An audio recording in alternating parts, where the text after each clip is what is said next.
آج کی اس ویڈیو میں ہم پشتون ولی کے اقدار کے حوالے سے بات کریں گے۔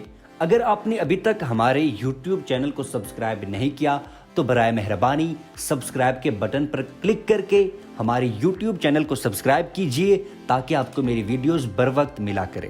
غیرت کے تقاضوں کو پشتون ولی میں سمویا گیا ہے، یا پشتون ضابطہ حیات بھی اس کو کہا جاتا ہے۔ یہاں پشتون ولی کے تقاضوں سے سبھی اچھی طرح آگاہ ہوتے ہیں۔ اس کا آغاز اتنا ہی پرانا ہے جتنی پشتون تاریخ۔ وسیع تر فلسفیانہ تصورات، دنیا کے بیشتر نظام ہائے قانون جن پر مبنی ہے، زیادہ تر پشتون کے افق سے باہر ہے، اور روزمرہ کے عام قوانین جن کے ساتھ یہ کرو اور یہ نہ کرو لگی ہوتی ہے وہ حقارت کی نگاہ سے دیکھے جاتے ہیں۔ اس لیے پشتون اپنی زندگی چند سادہ اصولوں کے مطابق گزارتا ہے۔ سب سے پہلے اگر مل مستیا کی بات کی جائے تو مہمان کی خاطر توجہ اور اس کے تحفظ کو مل مستیا کہتے ہیں۔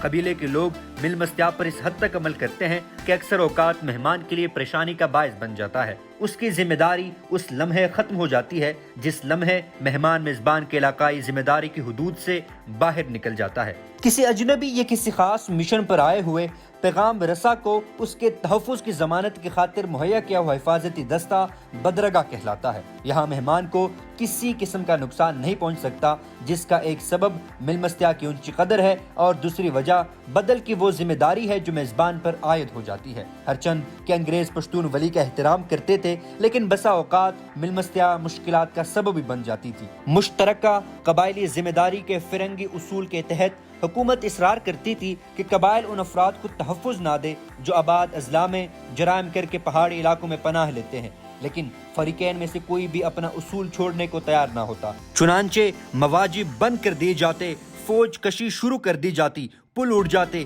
پکٹوں پر حملے ہوتے اور سرحد پر آگ بھڑک اٹھتی۔ اسی طرح اگر نناوتی کی بات کی جائے، جس کو وزیرستان کے لہجے میں نناوتی کہا جاتا ہے، اس کا بنیادی طور پر مطلب یہ ہوتا ہے کہ اگر آپ نے کسی سے زیادتی کی ہو یا کسی کے ساتھ برا سلوک کیا ہو تو آپ اس شخص کے گھر جاتے ہیں اور اس سے معافی کا مطالبہ کرتے ہیں۔ بہت سارے لوگ نناواتی کو مل مستیا کی توسیع سمجھتے ہیں، یعنی ایک فعلی رسم جو اندر آنے کے معنی لیے ہوتی ہے۔ قبائل اس کو تسلیم نہیں کرتے۔ نناوتی آج کل بہت مختلف چیز ہے۔ مثلا اگر کوئی فرد کسی دوسرے کے خلاف ایسی حرکت کرے جس کی وجہ سے وہ انتقام کا نشانہ بن سکتا ہو اور اس کے خاندان والے اتنے کمزور ہوں کہ اس کے نتائج کا سامنا نہ کر سکتے ہو، تو وہ اپنے دشمن کے پاس جا کر اپنے جرم کا اعتراف کرتا ہے اور اپنے آپ کو دشمن کے رحم و کرم پر چھوڑ دیتا ہے۔ اگر غلطی سے کسی سے کوئی قتل یا اقدام قتل سرزد ہو جائے تو قاتل یا ملزم اپنے خاندان کی مومر خواتین، قریب کے رشتہ دار اور جرگہ بمائے قرآن شریف اور دنبے کے مقتول یا مظلوم کے گھر جاتا ہے، اور اس طرح خون بہا لے کر بدل کا حق اور ذمہ داری ترک کر دی جاتی ہے۔ پس ننواتے اعتراف شکست ہے، نہ کہ مقدس جائے پناہ۔ تاہم کسی کو جان بوجھ کر قتل کرنے یا عورت کے تقدس کو پامال کرنے کی صورت میں ننواتے کی کوئی گنجائش پشتون معاشرے میں نہیں ہے۔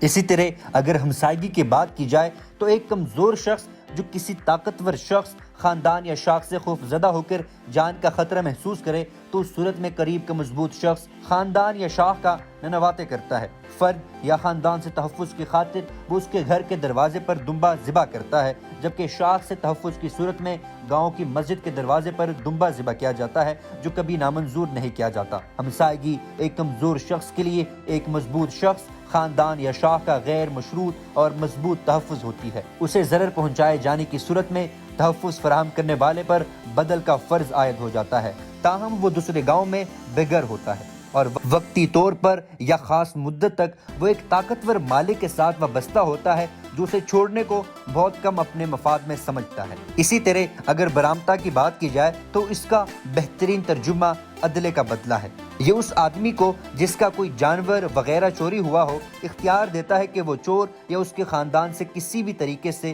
اسی قسم کی چیز ہتھیا لے، گویا چوری برآمد کر لی گئی، پھر اس کا تبادلہ کر دیا جاتا ہے۔ اگر مجروح فریق ایسا نہیں کر سکتا تو وہ قابض کو اس چیز کی قیمت کا تہائی حصہ بنگا فدیہ دے کر چھڑا سکتا ہے۔ پشتونوں نے اپنے ماحول اور ضروریات کے مطابق اپنے لیے تہذیب و اخلاق اور تمدن و معاشرت کے کچھ اصول و ضوابط مقرر کیے ہیں جو ہزاروں برس کے مشاہدے اور تجربے کا نچوڑ ہے۔ اس آئین کو زبان کی وسعت، پختگی اور قدامت نے دوام بخشا اور آج تک اس قوم نے اسی زبان یعنی پشتو اور ضابطۂ اخلاق کو اپنی زندگی پر حاوی کر رکھا ہے۔ پشتو اور پشتون ولی کا تعلق آپس میں روح اور جسم کا ہے۔ پشتون ولی کے بغیر نہ تو زندہ رہ سکتا ہے اور نہ پہچانا جا سکتا ہے۔ سارے ضابطے کے لیے صرف ایک لفظ پشتو مخصوص ہے، لہٰذا پشتو ہی ان کی زبان، رسم و رواج اور قانون و تہذیب و ثقافت، اور پشتو ہی ان کا اوڑھنا بچھونا ہے، اور یہی پشتون بننے کا معیار اور ترازو بھی۔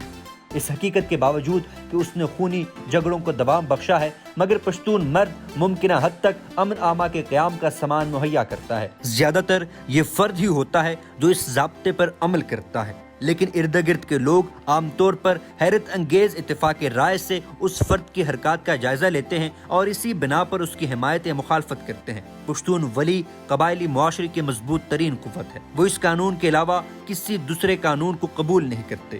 یہی وجہ ہے کہ پہاڑی باشندوں نے دوری کے باوجود اپنی قوت کے بل بوتے پر قبائلی معاشرے کو سالم و محفوظ رکھا ہوا ہے۔ بلا شبہ اقتصادی، سماجی اور سیاسی تقاضے وقت کے ساتھ ساتھ اس صورتحال کو تبدیل کریں گے، لیکن ان عوامل کی رفتار خاصی سست رہے گی۔